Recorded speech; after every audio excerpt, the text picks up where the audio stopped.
அரசியல் மேடை நேயர்களுக்கு அன்பு வணக்கம். இன்னைக்கு நம்ம பார்க்க போகிறது இரண்டாவது நாள் நிகழ்ச்சி திரு அண்ணாமலை அவர்கள் எங்கு சென்றிருக்கிறார் அப்படின்னு பார்த்தீங்கன்னா, கோவை குண்டுவெடிப்புங்க. நேற்று February 14 எல்லாருக்குமே தெரியும் இந்த நாள் எந்த நாள் என்று. 1998 கோவை குண்டுவெடிப்பு நடந்த நாள் மற்றும் காதலர் தினமும் கூட. அந்த கோவை குண்டுவெடிப்பில் உயிர் இழந்தவர்களுக்கு நினைவேந்தல் நிகழ்ச்சியில் கலந்து கொண்டு உரையாற்றியிருக்கிறார் திரு அண்ணாமலை அவர்கள். மற்றும் இளைஞர்களுக்கு வெட்கப்பட்டு காதலர் தின வாழ்த்துக்களையும் சொல்லியிருக்கிறார் திரு அண்ணாமலை அவர்கள். அது மட்டும் இல்லாமல் ஒரு வட்டச் செயலாளர், பாரம்பரியமாக திமுகவில் இருந்த வட்டச் செயலாளர் ஒருவர் பாஜகவில் இணைந்திருக்கிறார். இதையெல்லாம் தாங்க நம்ம இந்த வீடியோவில் பார்க்க போகிறோம். அந்த கோவை குண்டுவெடிப்பில் உயிர் இழந்தவர்களுக்கு புஷ்பாஞ்சலி செலுத்தும் நிகழ்ச்சியில் கலந்து கொள்ள திரு அண்ணாமலை அவர்கள் கோவை வருகை தந்தார். அப்பொழுது அண்ணாமலை அவர்களை காணுவதற்காக ஒரு பெரியவர் என்ன செய்திருக்கிறார் அப்படின்னு பார்த்தீங்கன்னா, அந்த கூட்டத்தில் ஓடி வந்து அந்த பெரியவர் கீழே விழுந்து மூக்கு உடஞ்சி பிளட்டெல்லாம் வந்து அதை பார்த்ததும் உடனே நம்ம அண்ணாமலை அவர்கள் ஐயோ ஐயா அப்படின்னு காரை விட்டு பதற்றமாக இறங்கி ஓடி வந்து அந்த ஐயாவை தூக்கி அந்த ஐயாவிற்கு ஆறுதல் சொல்லியிருக்கிறார். அந்த காணொலியை பார்த்துட்டு வாங்க, மீதியை பேசுவோம்.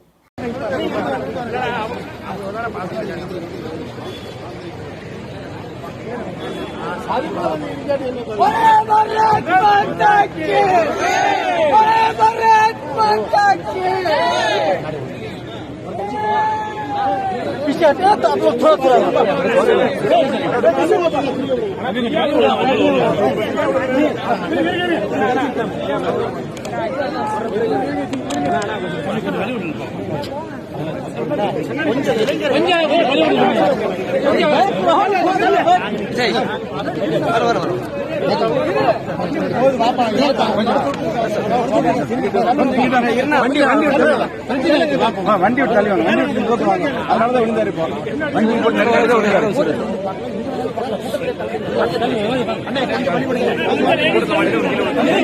வண்டி விட்டு தள்ளி வாங்க.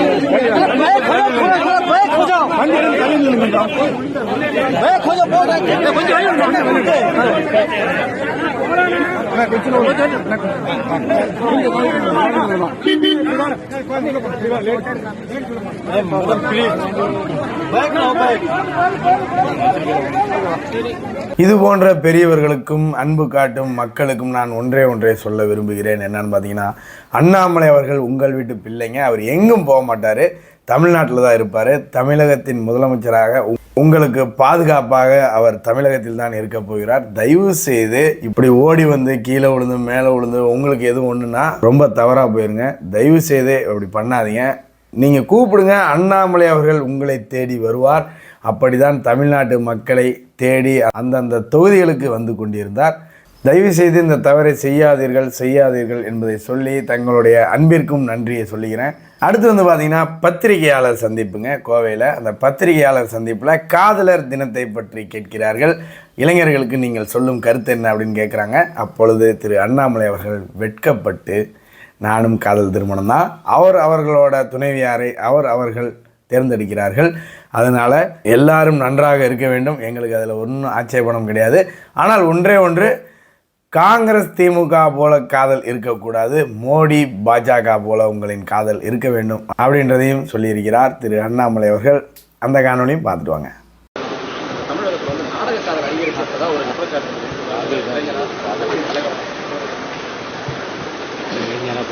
ஆனா இது எப்படி பதில் சொல்றதுன்னு தெரியல. ஏன்னா எனக்கு திருமணம் ஆயிருக்கு. நாடக காதல் வந்து திமுக காங்கிரஸ் நினைக்கிறேன். ஆனா இளைஞர்களுக்கு எப்பொழுதும் வாழ்த்து இருக்கனே.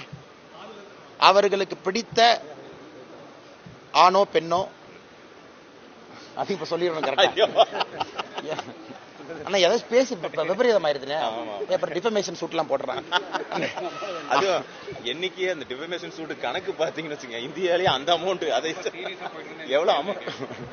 அண்ணா எல்லா இளைஞர்கள் நன்றாக இருக்க வேண்டும். என்னுடைய திருமணம் கூட ஒரு புரிந்த ஒரு காதல் திருமணம். அதனால் எல்லாம் நல்லா இருக்கட்டும். அதில் எந்த எங்களுக்கு எப்பவும் ஆட்சேபனை கிடையாதுன்னா, அவர்களுடைய வாழ்க்கை துணைவி அவர்கள் தேர்ந்தெடுத்துக் கொள்கின்றார்கள். அதனால் அன்பான வேண்டுகோள்னா, திமுக காங்கிரஸ் மாதிரி காதல் திருமணம் இருக்கக்கூடாது. மோடி ஐயா பிஜேபி மாதிரி உங்க காதல் திருமணம் இருக்க வேண்டும் என்று சொல்லிக்கொண்டு உங்கள்கிட்ட இருந்து உத்தரவு வாங்கிக்கிறேன். நன்றி அண்ணா. அடுத்து பார்த்தீங்கன்னா நினைவேந்தல் நிகழ்ச்சியில் கலந்து கொண்டு பேசிய திரு அண்ணாமலை அவர்கள் ஒரு முக்கியமான விஷயத்தை சொல்லியிருக்கிறார். என்னன்னு பார்த்தீங்கன்னா, கோவை குண்டுவெடிப்பிற்கு முழு காரணம் திமுக தான். அந்த ஜெயின் கமிஷனோட இடைக்கால அறிக்கையும் அதை தான் சொல்லுகிறது. அந்த ஜெயின் கமிஷனின் இடைக்கால அறிக்கையை பற்றி விவரிக்கிறார் திரு அண்ணாமலை அவர்கள். அந்த காணொலியை பார்த்துட்டு வாங்க. 26வது ஆண்டாக தொடர்ந்து ஒரு ஆண்டும் கூட பிப்ரவரி 14ஆம் தேதி நம்முடைய கடமையாக, வேள்வியாக, தவமாக இதே இடத்துல நம்முடைய சகோதர சகோதரிகள் நாம் அனைவரும் இணைந்து கொண்டிருக்கின்றோம். எதற்காக இணைந்து கொண்டிருக்கின்றோம்? 26 ஆண்டுகளாக எதற்காக பேசிக் கொண்டிருக்கின்றோமோ அந்த மாற்றம் நடந்து விட்டதா? மறுபடியும் இன்னும் 26 ஆண்டுகள் காத்திருக்க வேண்டுமா என்கின்ற கேள்விக்கெல்லாம் இந்த 26வது ஆண்டினுடைய நினைவேந்தல் நிகழ்வு ஒரு பதிலாக அமையும் என்கின்ற நம்பிக்கையிலே மேடையின் மீது நான் உங்களோடு சேர்ந்து அமர்ந்திருக்கின்றேன். 1997 இந்தியா டுடே பத்திரிகையில ஜெயின் கமிஷனுடைய இடைக்கால அறிக்கை, அந்த லீக்கான ரிப்போர்ட்டை இந்தியா டுடே பத்திரிகையில பப்ளிஷ் பண்றாங்க. ஐயா ஐகே குஜரால் அவர்கள் ஆட்சியில் இருக்கிறாங்க. அது ஒரு பெரிய ஒரு பிரச்சனையாக உருவாகி ஆட்சியை கவிழ்க்க வேண்டிய அளவுக்கு அந்த இந்தியா டுடே பத்திரிகையினுடைய ஜெயின் கமிஷனுடைய அறிக்கை ஒரு பெரிய பிரச்சனை உருவாக்குது. அந்த அறிக்கையில என்னதாங்க ஐயா இருந்துச்சு? அந்த அறிக்கையில நிறைய விஷயங்கள் இருந்தாலும் கூட இப்ப ஆட்சியில் இருக்கக்கூடிய திராவிட முன்னேற்ற கழகத்திற்கு சம்பந்தப்பட்ட 3 விஷயங்கள் இருக்கு. அதை நாம் தெரிந்து கொண்டால் திராவிட முன்னேற்ற கழகம் எப்பொழுதும் மாறாது என்பதை நாம் புரிந்து கொள்ளலாம். அவங்க எலெக்ஷன்ல தோத்தாலும் அப்படித்தான் இருப்பாங்க, எலெக்ஷன்ல ஜெயிச்சாலும் அப்படித்தான் இருப்பாங்க. 20 ஆண்டுகள் கழித்து திராவிட முன்னேற்ற கழகம் என்கின்ற கட்சி இருந்தாலும் அப்படித்தான் இருப்பாங்க என்பதற்கு அந்த ஜெயின் கமிஷனுடைய இடைக்கால அறிக்கை ஒரு சான்று. இடைக்கால அறிக்கையில தமிழகத்தினுடைய ஸ்ரீபெரும்புதூர் மண்ணில் ராஜீவ்காந்தி ஏன் கொல்லப்பட்டார் என்பதுதான் அந்த அறிக்கை. ராஜீவ்காந்தி அவர்கள் கொல்லப்படுவதற்கு யார் காரணம்?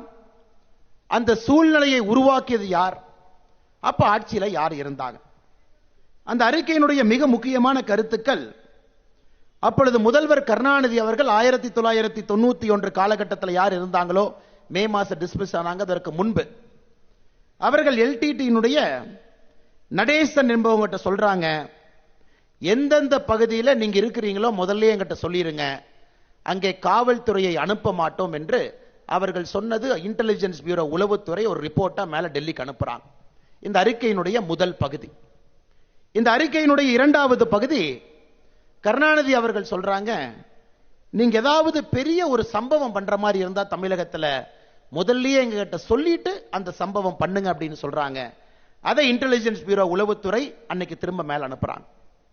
அந்த அறிக்கையினுடைய 3வது பாகம், அன்னைக்கு பிரதமராக இருந்த விபி சிங்கினுடைய பார்வைக்கு இந்த அறிக்கையெல்லாம் சென்ற பிறகும் கூட எந்த நடவடிக்கையும் எடுக்காமல் ராஜீவ்காந்தி அவர்கள் அங்கே வந்த பொழுது அவர்கள் படுகொலை செய்யப்படுவதற்காக அந்த சூழ்நிலை தமிழகத்திலே உருவாக்கப்பட்டது என்பதுதான் ஜெயின் கமிஷனுடைய அறிக்கை. ராஜீவ்காந்தி அவர்கள் படுகொலை செய்யப்படுவதற்கு சில மாதங்களுக்கு முன்பு திராவிட முன்னேற்ற கழகத்தினுடைய ஆட்சி டிஸ்மிஸ் செய்யப்படுகிறது.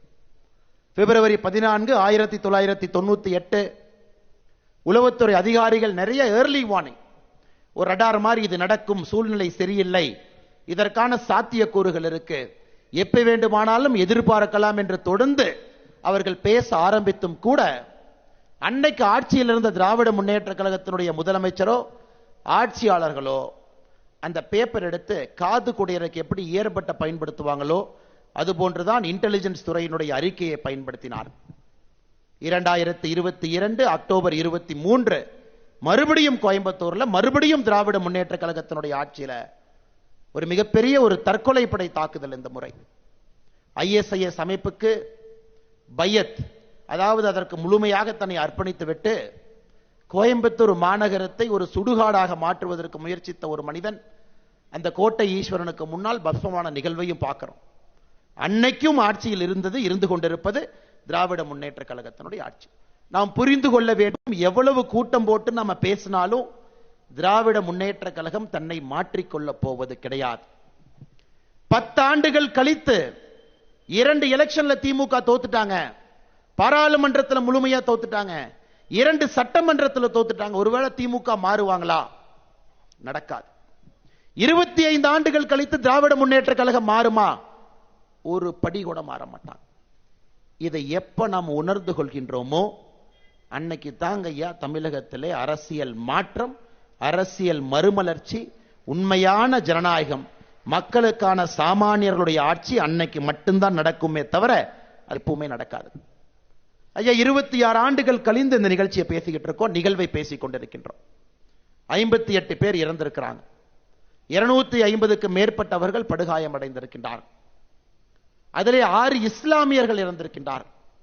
அந்த இறந்த 6 இஸ்லாமியர்ல 2 இஸ்லாமிய குழந்தைகள் இறந்திருக்கின்றார். ஒரு ஆண்டும் பிப்ரவரி 14ஆம் தேதி இதே இடத்துல ஒரு மதத்தை சார்ந்தவர்கள் இந்த கூட்டத்தை ஏதோ ஒரு காரணத்துக்காக நடத்துறாங்களா? இல்லைங்கய்யா, தீவிரவாதத்திற்கு எதிராக இந்த கூட்டத்தை நடத்தி கொண்டிருக்கின்றோம். தீவிரவாதத்திற்கு எதிராக தொடர்ந்து கூட்டத்தை நடத்துவோம், தீவிரவாதத்திற்கு எதிராக தொடர்ந்து குரல் கொடுப்போம் என்பதை தான் 1998 அதன் பிறகு 26 ஆண்டுகள், இன்னைக்கு 2024 பிப்ரவரி 14ஆம் தேதி நாம் நின்று கொண்டிருக்கின்றோம். இன்னைக்கு கோயம்புத்தூர் ஆபத்திலிருந்து தப்பி விட்டதா? இல்லைங்கய்யா, தப்பிக்கல. அக்டோபர் 23ஆம் தேதி 2022 இங்கே நடந்த தற்கொலைப்படை தாக்குதல், அதை பற்றி சில செய்தியை உங்களுக்கு சொன்னால் உங்களுக்கு தெரியும். கோயம்புத்தூர் என்பது இன்னும் ஆபத்திலிருந்து தப்பவில்லை, தமிழகம் இன்றும் ஆபத்தில் தான் இருக்குன்னு நீங்க புரிஞ்சுக்குவீங்க ஐயா. அன்னைக்கு அந்த ஒரு நிகழ்வு நடந்த பொழுது பாரதிய ஜனதா கட்சி இங்க இருக்கக்கூடிய தலைவர்கள் இது தற்கொலைப்படை தாக்குதல் என்று, இது ISIS இன்ஸ்பயர்ட் மாடியூல் என்று சொன்னோம். மாநில அரசு என்ன சொன்னாங்கன்னா இது ஒரு சிலிண்டர் விபத்து அப்படின்னா. மாநில அரசு எப்ப, குறிப்பாக திமுக அரசு இதை எப்ப சிலிண்டர் விபத்துன்னு சொன்னாங்கன்னா, அந்த தற்கொலைப்படை தாக்குதல்ல இறந்து போன முபீனுடைய வீட்டில் என்ன கிடைச்சது ஐயா? 109 பொருட்கள் கிடைச்சது. விபத்து நடந்து 2 நாட்கள். அந்த பொருட்கள்ல potassium nitrate, black powder, match box, cracker fuse length 2 metre, nitroglycerin, red phosphorus, PETN powder, aluminium powder, oxy 99 pure oxygen cylinder, sulphur powder, sterile surgical blade, Islamic ideology and ஜிஹாத் பற்றிய புத்தகங்கள், கைப்பட எழுதிய குறிப்புகள். இது பார்த்த பிறகாவது திராவிட முன்னேற்ற கழகத்தினுடைய அரசு இல்ல இல்ல இது ஒரு சூசைட் அட்டாக், இது ஒரு டெரரிஸ்ட் அட்டாக்னு சொன்னாங்களா? மாநிலத்தினுடைய டிஜிபி சொன்னாரு, பார்த்த பிறகும் சொன்னாரு இது ஒரு சிலிண்டர் பிளாஸ்ட். 4 முறை என்ஐஏ ரைடு பண்ணி 15 பேர்த்த கைது பண்ணி சத்தியமங்கலத்தினுடைய காட்டுல தான் இதற்கான பயிற்சி நடந்தது அப்படிங்கிற ஆதாரபூர்வமா சொல்லி இந்த கேஸ் சம்பந்தமான முதல் சார்ஜ் ஷீட்டை 6 பேர்த்து மேல போட்டு 3 நாட்களுக்கு முன்பு அதே என்ஐஏ அக்டோபர் 23, 2022 சம்பந்தமாக மறுபடியும் ஒரு ரைட் நடத்தி, Coimbatore Arabic college, Chennai Arabic college மறுபடியும் ரைட் நடத்தி, இவ்வளவு நடந்த பிறகு திமுகவுடைய அரசு என்ன சொல்றாங்கன்னா இது சிலிண்டர் விபத்துங்கிறாங்க. இன்னும் 500 ஆண்டுகள் ஆகியிருந்தாலும் கூட திராவிட முன்னேற்ற கழகம் மாறும் என்று எதிர்பார்ப்பது அது முட்டாள்தனமாக மட்டும்தான் இருக்கும். இதை மாற்ற வேண்டும் நினைத்தால் இது மாறணும். கோயம்புத்தூர் பாதுகாப்பாக இருக்கணும். எங்கே பாதுகாப்பு இருக்கிறதோ அங்கே மட்டும்தான் வளர்ச்சி, எங்கே வளர்ச்சி இருக்கிறதோ அங்கே மட்டும்தான் வறுமை ஒழிப்பு, எங்கே வளர்ச்சி இருக்கிறதோ அந்த மாநிலம், அந்த சமுதாயம், அந்த நாடு மட்டும்தான் முன்னேறும் என்று நாம் நினைத்தால் அதற்கு அடிப்படையான தேவை அந்த ஊரினுடைய, அந்த சமுதாயத்தினுடைய, அந்த மாநிலத்தினுடைய, அந்த நாட்டினுடைய பாதுகாப்பு. இன்னைக்கு 2024 பாராளுமன்ற தேர்தல் கோயம்புத்தூருக்கு எதை கொண்டு வருகிறதோ இல்லையோ, கோயம்புத்தூரினுடைய பாதுகாப்பை உறுதி செய்வதற்கான தேர்தல் 2024 பாராளுமன்ற தேர்தல் என்பதை நாம் மறந்துவிடக்கூடாது சகோதர சகோதரி. காரணம், இன்னைக்கு தமிழகத்தில் இருக்கக்கூடிய அரசியல் கட்சிகள், கிட்டத்தட்ட எல்லா கட்சிகளுமே இன்னைக்கு இங்கே இருப்பது வாக்கு வங்கி அரசியலுக்காக. எப்படி வேணாலும் மாத்தி பேசுவாங்க, எப்படி வேணாலும் பல்ட்டி அடிப்பாங்க, யாரு கூட வேணாலும் கூட்டணி போடுவாங்க, எந்த விதமான புதிய விஷயத்தை சொல்வதற்கும் தயங்க மாட்டார்கள் என்பதை கடந்த ஒரு 3 மாத காலம் நமக்கு படம் பிடித்து காட்டியிருக்கிறது. கோயம்புத்தூர் குண்டு வெடிப்புல 158 பேருக்கு மேல சார்ஜ் ஷீட் போட்டாங்க. சில பேர் அதிலே முக்கிய குற்றவாளிகளுக்கு ஆயுள் தண்டனை கிடைத்தது. அடுத்து வந்து பார்த்தீங்கன்னா, என்ஐஏ காவல் நிலையத்தை தமிழகத்திற்கு கொண்டு வர நாங்கள் முயற்சி செய்தோம். ஆனால் திமுக அரசு அதற்கு அனுமதி கொடுக்கவே இல்லை. நிறைய சண்டை போட்டு நிறைய போராட்டத்திற்கு பிறகு சென்னையில் ஒரு காவல் நிலையம், என்ஐஏ காவல் நிலையம் வந்துவிட்டது. பிறகு பாஜக ஆட்சிக்கு வந்தால் கோவையிலும் ஒரு என்ஐஏ காவல் நிலையத்தை அமைத்து கோவையின் பாதுகாப்பை உறுதி செய்வோம் அப்படின்னு சொல்லியிருக்காருங்க. அது மட்டும் இல்லாமல் ஒரு உலக செய்தியை ஒன்று சொல்லியிருக்கிறார். பாகிஸ்தானில் இன்று ISISயின் ஆட்சி அமர இருக்கிறது. அங்கே ISISயும் மற்றும் பாகிஸ்தான் இராணுவமும் சேர்ந்து ஆட்சி நடத்த இருக்கிறார்கள். அந்த நிலைமை ஏற்பட்டிருக்கிறது. தயவு செய்து மக்களை ஒன்றை புரிந்து கொள்ளுங்கள். மோடி எதற்காகவும் வேண்டாம் என்றாலும் நாட்டின் பாதுகாப்புக்காக நாச்சும் மோடி அவர்கள் நமக்கு வேண்டும் அப்படின்றதையும் சொல்லியிருக்காரு. அந்த காணொலியும் பார்த்துட்டு வாங்க. 2009 மறுபடியும் திமுக பிறந்த ஆட்சியில அன்னைக்கு 9 பேர்த்த விடுதலை பண்ணாங்க. நவம்பர் 7ஆம் தேதி 2009 9 பேர் விடுதலை ஆனாங்க. 16 பேர் இன்னைக்கு சிறையில் இருக்காங்க. இன்னைக்கு ஒரு பெரிய கோரிக்கை, தமிழகத்தினுடைய மூத்த கட்சிகள் யாரெல்லாம் மக்களை ஆண்டிருக்கின்றார்களோ, யாரெல்லாம் மக்களுக்காக நான் சேவை செய்திருக்கின்றேன் என்று சொல்கின்றார்களோ, எல்லா கட்சிகளும் ஒருமித்த குரல்ல சொல்றாங்க, கோயம்புத்தூர் குண்டு வெடிப்பு குற்றவாளிகளை யார் உள்ள இருக்கிறாங்க, யாரு கன்விக்டட் பிரிசனர், அவர்களை விடுவிக்க வேண்டும் என்று சட்டப்பேரவையில் தமிழகத்தை ஆண்ட கட்சிகளும் ஆண்டு கொண்டிருக்கக்கூடிய கட்சிகளும் ஒரே குரல்ல பேசுறாங்கன்னா, நீங்கள் புரிந்து கொள்ள வேண்டும், தமிழகத்தினுடைய அரசியல் 2024 உங்களுடைய வாக்கு எந்த அளவுக்கு முக்கியம் என்பதை இங்க இருக்கக்கூடிய சகோதர சகோதரிகள் நீங்கள் உணர்ந்து கொள்ள வேண்டும். திமுக ஆட்சிக்கு வந்தோடனே நாங்க விடுவிக்கல, நாங்க ஒரு சட்ட கமிஷன் போட்டோம், ஆதிநாதன் கமிஷன் போட்டோம், அந்த கமிஷன் ரிப்போர்ட்ல விடுவிக்க சொல்லுவாங்கன்னு சொல்லிட்டு ஒரு கமிஷனை போட்டாங்க. 2021 திமுக அமைச்ச கமிஷன் விடுவிங்கன்னு சொன்னாங்க. நீங்க போற கமிஷன் எப்படிங்க இருக்கும்? அதை எதிர்த்து உச்சநீதிமன்றத்துக்கு ஒரு குரூப் போனாங்க. அக்டோபர் 2023 உச்சநீதிமன்றம் சிறைக்குள்ள இருக்கக்கூடிய 16 பேருக்கு பெயிலே இல்லைன்ட்டாங்க. எவ்வளவு பெரிய குற்றவாளிகளாக அவர்கள் இருக்க வேண்டும் என்று உச்சநீதிமன்றம் கருதுகிறது. கிரேவஸ்ட் ஆஃப் கிரேவ் கிரைம் அதுல அவங்க ஈடுபட்டு இருக்கிறாங்க. எந்த காரணத்திற்கும் இவர்களுக்கு விமோசனம் கிடையாது என்று உச்சநீதிமன்றம் அக்டோபர் 2023 சொல்லி இருக்கும் பொழுது, இங்க இருக்கக்கூடிய ஆட்சியாளர்கள் அவர்களுக்கு மன்னிப்பு கொடுக்க வேண்டும் என்று நினைக்கின்றார்கள். இதை ஏத்துக்குவீங்களா? என்ன செஞ்சாலும் அவங்க ஓட்டு போடுவாங்க. 2024 பாராளுமன்ற தேர்தலில் நீங்கள் இதை உடைத்தெறிந்து தகர்த்து பாரதிய ஜனதா கட்சியினுடைய பாராளுமன்ற உறுப்பினர் உங்களுடைய வாக்கை எல்லாம் பெற்றுக்கொண்டு என்ன செய்வார்கள்? முதல் வேலை பாரதிய ஜனதா கட்சி செய்ய போவது, இங்கே நினைவு தூண் கட்டுவோம். நினைவு தூண் கட்ட முடியுமா? இதற்கு முன்பு கட்ட முடியலையே. அப்ப கோயம்புத்தூருடைய மேயர் கட்டுவதற்கு அனுமதி கொடுத்தாங்க, ஆனா மாநில அரசு மறுத்துச்சு. 26 ஆண்டுகளாக செய்ய முடியாததை இந்த ஆண்டு செய்ய வேண்டும் என்று நீங்கள் துணிந்தால் முதல்ல ஜன்னலை திறக்கணுங்க ஐயா. ஜன்னலை திறப்பது 2024 பாராளுமன்ற தேர்தல். கதவை 2026 திறக்கணும். அந்த நினைவு சின்னத்தை நாம் வைக்கும் பொழுது யாருடைய பெயர் இருக்கும்? 58 பேர் கோயம்புத்தூர் மாநகரில் யாரெல்லாம் இது சம்பந்தமாக பலியாகி இருக்கின்றார்களோ அவர்கள் பேர், அந்த நினைவு கம்பத்தில் 6 இஸ்லாமியர்களுடைய பெயர், அந்த 2 இஸ்லாமியர்கள் குழந்தைகளுடைய பெயரும் அந்த நினைவு கம்பத்தில் வைக்கணுங்க ஐயா. தீவிரவாதிக்கு மதம் தெரியாது. ஒரு யானை பித்து பிடித்தது போல ஒரு மதத்தை தவறாக படிச்சுட்டு சுத்துறா இல்லைங்களா, is more dangerous then an elephant on drugs. இன்னைக்கு கோயம்புத்தூருடைய பிரச்சனை என்னன்னா, மதத்தை தவறாக படித்து விட்டு இதுதான் என்னுடைய மதம் எனக்கு சொல்லிக் கொடுக்குன்னு சுத்திட்டு இருக்கிறாங்க பாரு. 2022 அக்டோபர் 23 ஆரம்பிச்ச ஆபத்து என்ன கோயம்புத்தூர்ல இருந்து தப்பி போலிங்க ஐயா.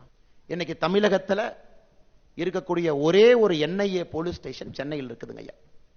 அந்த NIA போலீஸ் ஸ்டேஷன் கூட அவ்வளவு ஈஸியா தமிழகத்திற்கு வரலைங்க ஐயா. அந்த NIA போலீஸ் ஸ்டேஷன் நம்ம சாங்ஷன் பண்ணி 30 மாதங்கள் காத்திருந்து சண்டை போட்டு அதன் பிறகு தமிழகத்தில் அந்த காவல் நிலையம் இயங்குவதற்கு திராவிட முன்னேற்ற கழகத்தினுடைய அரசு இந்த தற்கொலைப்படை தாக்குதல் எப்ப நடந்துச்சோ அதற்கு 3 நாளைக்கு முன்னாடி அக்டோபர் 20ஆம் தேதி 2022 அனுமதி கொடுத்தாங்க. கோயம்புத்தூரினுடைய பாராளுமன்ற உறுப்பினர் செய்ய போகின்ற 2வது வேலை தமிழகத்தினுடைய 2வது என்ஐஏ காவல் நிலையத்தை கோயம்புத்தூருக்கு கொண்டு வருகின்றோம். ஏன்னா ஐயா டிஃபென்ஸ் மெக்கானிசத்தை பில்ட் பண்ணணும். இன்னைக்கு கோயம்புத்தூரை பொறுத்தவரை டிஃபென்ஸ் மெக்கானிசத்தை செய்ய வேண்டிய நேரம் வந்து விட்டதுங்க ஐயா. என்ஐஏ போலீஸ் ஸ்டேஷன் இங்க வரணும், ஒரு கோட்டை என்ஐஏ ட்ரையல் கோட்டா டிக்ளேர் பண்ணணும், முக்கியமான வழக்குகள் இங்கே நடத்தப்பட வேண்டும், வேகமாக தண்டனை பெற்றுக் கொடுக்கப்பட வேண்டும். இது எல்லாம் செஞ்சா தங்கையா அது சால்வ் ஆகும். ஒரு பேச்சு, ஒரு நடவடிக்கை அதிலே தீவிரவாதத்தை ஒழிக்க முடியாது. கடந்த 25 ஆண்டுகள்ல 2 முறை பார்த்துக் கொண்டிருக்கின்றோம். வாஜ்பாய் அவனுடைய ஆட்சி 5 ஆண்டுகள் பார்த்தோம். அதன் பிறகு நரேந்திர மோடி ஐயா அவருடைய ஆட்சியை 10 ஆண்டுகளாக பார்த்துக் கொண்டிருக்கின்றோம். இதுல ஒரு விஷயத்தை பாஜக என்ன உணர்த்தினாங்க ஐயா, தீவிரவாதத்தை கிள்ளி எறிய வேண்டும் என்றால் நாம் செய்ய வேண்டிய வேலை என்பது அஃபென்சிவ் டிஃபென்ஸ் என்பதுதான் நம்முடைய கட்சியினுடைய தாரக மந்திரம். அதாவது தீவிரவாதியை இங்க வந்து பிடிக்காத, தீவிரவாதி எங்க உருவாரானோ அங்க போய் பிடிச்சிட்டு வாங்க. இது அஜித் தோவல் டாக்டர்ங்கிறாங்க, மோடி அவர்கள் டாக்டர்ங்கிறாங்க. அதிகாரப்பூர்வமாக மத்திய அரசு எங்கேயும் இதை பற்றி பேசியது இல்லை. ஆனால் உறுதியாக இந்த 10 ஆண்டு காலம் யார் நரேந்திர மோடி அவருடைய அரசை உன்னிப்பாக கவனிக்கின்றார்கள் அவர்களுக்கு தெரியும், இந்திய மக்களின் மீது கை வைத்த தீவிரவாதி எங்கே ஒளிந்திருந்தாலும் கூட ஒரு நாள் சொந்த வீட்டிலே சாவு கதவை தட்டும் என்பதை இந்த 10 ஆண்டுகளை காட்டியிருக்கின்றோம். நீ பாகிஸ்தான்ல லாகூர்ல மோஸ்ட் செக்லூடட் ஆர்மி கென்டோன்மெண்ட்டுக்குள்ள 10 அடுக்கு செக்யூரிட்டிக்குள்ள ஒளிஞ்சிரு, 2 மணி கதவை தட்டுவோம் காட்டியிருக்கின்றோம். வளர்ந்த நாடுல ஒளிஞ்சு வருவோம்.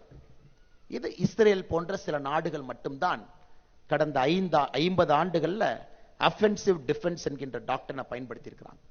இன்னைக்கு இந்தியா துணிந்து தீவிரவாதத்தினுடைய வேர் எங்கே இருந்தாலும், தீவிரவாதத்தினுடைய மூளை எங்கே இருந்தாலும் கூட அதை நோக்கி வருவோம் என்று மோடி ஐயா அவர்கள் ஆட்சியில நமக்கு நிரூபித்துக் கொண்டிருக்கின்றார்.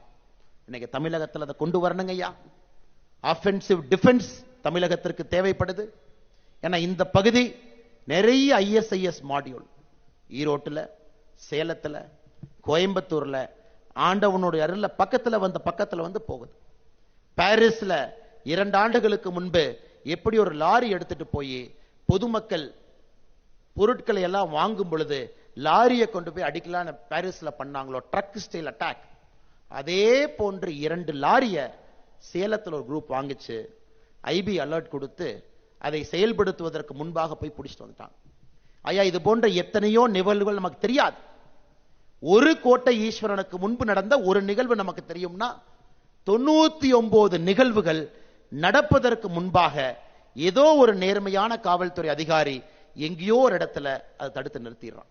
அரசியல் மட்டும்தான் இதற்கு தீர்வு. எப்படி 98 குண்டுவெடிப்பு கோயம்புத்தூரை குறைந்தபட்சம் வளர்ச்சியில 20 ஆண்டுகள் பின்னோக்கி எடுத்து சென்றுச்சு. 2022 அக்டோபர் 23 தற்கொலைப்படை தாக்குதல் கோயம்புத்தூரை குறைந்தபட்சம் 10 ஆண்டுகள் பின்னாடி எடுத்துட்டு போயிருக்கு. மோடி ஐயாவுடைய கரத்தை வலுப்படுத்த 2024 பாராளுமன்ற தேர்தல், கோயம்புத்தூர் பாராளுமன்ற தேர்தலில் பாரதிய ஜனதா கட்சியினுடைய உறுப்பினரை இங்கிருந்து வெற்றி பெற செய்து நீங்க மோடி ஐயாட்ட ஒப்படைக்க வேண்டிய பொறுப்பு கோயம்புத்தூர்ல இருக்கக்கூடிய நம்முடைய சகோதர சகோதரிகள் கையில இருக்கு. இன்னைக்கு திமுக காரங்க எங்கேயுமே சொல்ல முடியாது எங்களுக்கும் தீவிரவாதத்திற்கும் தொடர்பு இல்லை என்று.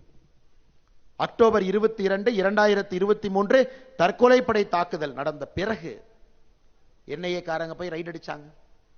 அதுல கோயம்புத்தூர்ல வார்டு நம்பர் 82ல வீட்டுக்கு போனாங்க. வார்டு நம்பர் 82ல மக்கள் பிரதிநிதியாக இருக்கக்கூடிய ஒருவருக்கு, திமுகவினுடைய உறுப்பினர் ஒருவருக்கு சம்பந்தம் இருக்குன்னு காவல்துறை அதிகாரிகள் அவங்க வீட்டுக்கு போய் சோதனை நடத்தும் அளவுக்கு மக்கள் பிரதிநிதிகள் யாரு திமுக ஜெயிச்சிருக்கிறாங்களோ அவர்களே சில பேர் இதிலே உடந்தையாக இருப்பதாக நமக்கு தெரியும். அப்ப யாரிங்க நம்புறது? யாரிங்க நம்புறது?